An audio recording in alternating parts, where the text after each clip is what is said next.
तर मी इथे बंगाली फिल्ममधून आलेलो आहे. तर तमाम हिंदू भावांना माझा मानाचा मुजरा. तर मी महाराजांबद्दल सांगणार आहे. आपण कार्यक्रमासाठी याच्यासाठी जमलेलो आहे की शिवाजी महाराजांनी इतिहास काय घडवला आणि आपल्या महाराजांचा इतिहास काय आहे आपल्या मनामध्ये आणि महाराष्ट्राच्या कानाकोपऱ्यामध्ये जगामध्ये कळलं पाहिजे यासाठी मी आलेलो आहे. माझ्याकडनं काही चूक झाली जर बोलताना तर मला माफ करा. मी जे प्रसंग तुम्हाला सांगणार आहे ते प्रसंग 5 मिनिटात सांगणार. भाऊंनी मला कमी टाइम दिलेला आहे. तर मित्रांनो शांतपणे ऐकून घ्या. आपल्याला 350 वर्ष झाली शिवाजी महाराजांची जयंती करून किंवा शिवाजी महाराजांचा काळ लोटून. तर आपण ही जयंती का करतोय आणि कशासाठी करतोय.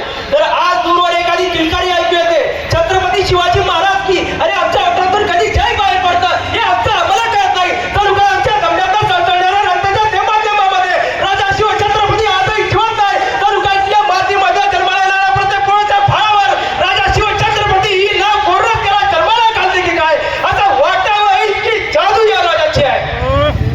खरं तर या महाराष्ट्रामध्ये जन्माला येणाऱ्या प्रत्येक पोळ्याच्या फळावर शिवछत्रपती हे नाव कोरलं गेलंय. पण त्यांनी इतिहास काय घडवला. 5 बादशाहांच्या विरुद्ध एक शिवाजी महाराज होते. आदिलशाही, इनायतशाही, कुतुबशाही, इमामशाही आणि मुघलशाही याच्या विरुद्ध हा आमचा राजा एकटा उभा राहिला होता. त्याच्या पाठीमागे त्यांच्या आईचा हात होता आणि आईमुळे आज एवढं स्वराज्य उभं केलेलं आहे. हे आपल्याला राजांचं खरं कर्तृत्व मानावंच लागेल. ज्यावेळी शिवाजी महाराजांची भेट ठरली आणि ज्यावेळी आपल्या काळाच्या भेटीला शिवाजी महाराज गेले होते त्यावेळी बरोबर 12:35 वेळ होता. त्यावेळी सूर्यप्रकाश थेट अफजल खानच्या डोळ्यात जात होते आणि अफजल खानाची यायची वेळ झालेली होती. त्यावेळी अफजल खान आला बाहेर सामन्याच्या. शिवाजी महाराज सामन्याच्या बाहेर उभा होते. अफजल खान बोलला हे 5-5.5 फूट उंचीचा शिवाजी महाराज. राजा आले सामन्याच्या बाहेर निघाले आणि खान आला भेटीसाठी. समोर राजे सरसावले.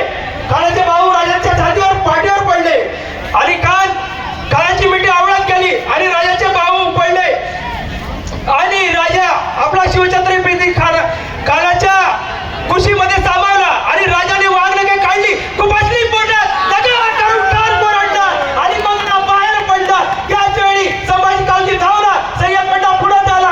कृष्णाजी भास्कर कुलकर्णी त्यांचं राजांनी मस्तक छाटलं आणि नवी स्वराज्याचा भगवा फडकू लागला. तर आत्ताची काळाची परिस्थिती अशी आहे की आत्ताची आपली आई आपल्या पोराला शाळेच्या सहलीसाठी एसटीत बसवायला जाते आणि एसटीत बसवताना म्हणते बाळा तू मधल्या सीटवर बस हा.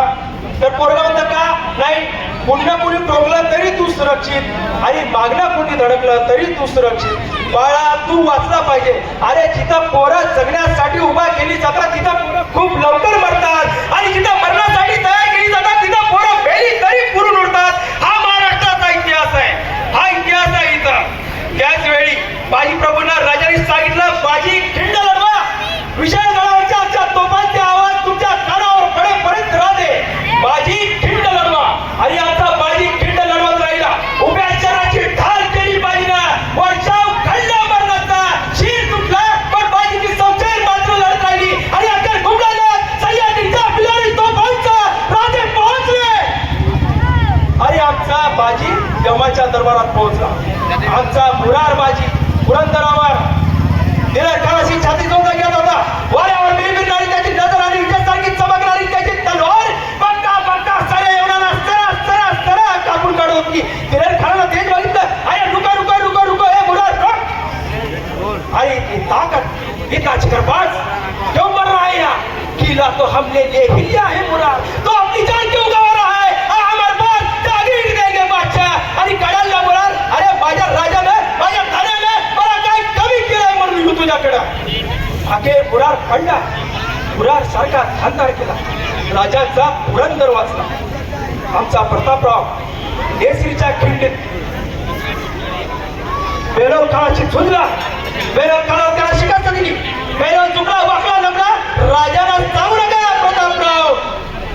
आमचा प्रतापराव मराठा गाडी साम सदाशिव घोळा त्या लोळा बोळा होऊन पडलेल्या बेलवला प्रतापरावांनी माफी दिली आणि पुन्हा या महाराष्ट्राकडे तिरक्या नजरेने बघायचं नाही आणि प्रतापराव निसटला. पण राजाला कळलं प्रतापरावांनी बेलवला माफी दिली आणि कळले ना ते प्रतापराव तुम्ही तो सिपाहीगिरी केली हे सेनापती कुठली.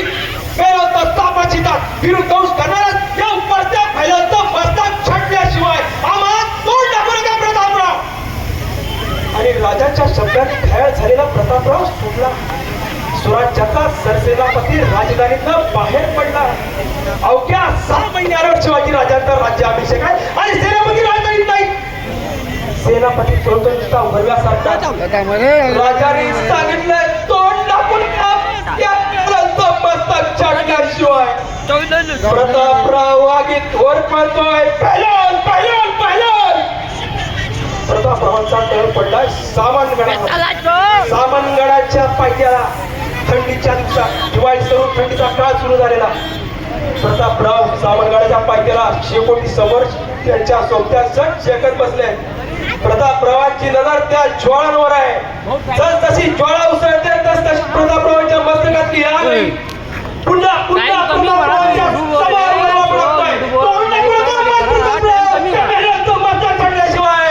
आणि बघता बघता प्रतापरावांची नजर हात ठिकाण झाली आणि रात्रीच्या 12-12:30 वाजता घोड्यांच्या टपांचा आवाज ऐकू आला. हे सावंत आली जासूस बाहेर निघाले. जासूस उडी मारून खाली आला. सेनापती 2 मिनिट सेनापती पैलवानचा तळ पडलाय. कुठं? सेनापती केसरीच्या खिंडी. 2 मिनिटं फक्त. केसरीच्या खिंडी. प्रतापराव परत शेकोटी समोर येऊन बसले. प्रतापरावांची नजर त्या ज्वाळांवर आहे. ज्वाळा ज्वाळा ज्वाळा ज्वाळा उडत राहिला. अजून एक ज्वाळा सळगली. 4 दिशे वर चढली. एक टिणगी एक प्रतापरावांच्या मस्तकात आणि ताट उभा राहिला. प्रतापराव कोण येतो? उभा राहिला पिलाजी, उभा राहिला विटाजी, उभा राहिला सिद्धी, उभा राहिला एक 7 सज्ज झाले. घोड्यावर वाट ठोकली. निकितीत पाय अडकले. लाच दिली आणि 7 घोडे वाऱ्यासारखे तुफान मारली. घोडा थांबला. घोड्याची भुरभुर त्या गर्द काळोखाला चिरत फक्त आणि आजूबाजूच्या गर्द काळोखात प्रतापराव आणि उत्तरेवरच्या टेकडीवरचा चमचमता दिवा दिसला आणि नेता दिसला पहिला. आणि बघता बघता इशारात झाली. घोडी रणवादासारखी दिसली. सरदिशीच्या सागरी कल्लोळात आणि बघता बघता कपड्याची कापोकापी सुरू झाली. अवघा हल्ला कल्लोळ पण प्रतापरावांचा घोडा वायूसारखा दिसत होती. उत्तरच्या टेकडी पहिल्या काळाची आणि सुसल्या सुसाट पहिला पेलो काढून चांगला झाला. हल्ली आला अंबारीत बसला आणि निघाला. दिसला आपला मराठा प्रतापराव.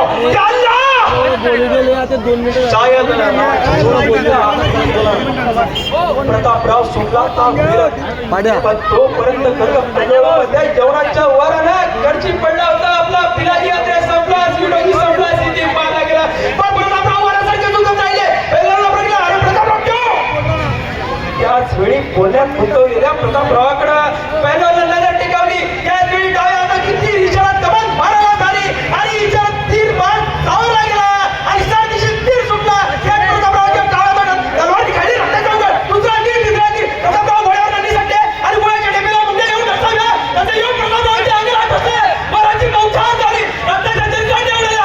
जागेवर शरीरावर आमच्या प्रतापरावांच्या शरीरावर एक ठिकाण असं उरलं नव्हतं जिथं वर झाला नव्हता. प्रतापराव पडला. 2 मिनिटं रे. माती पडला. 2 मिनिटं भाऊ. 2 मिनिटं. प्रतापरावांच्या श्वासाला माती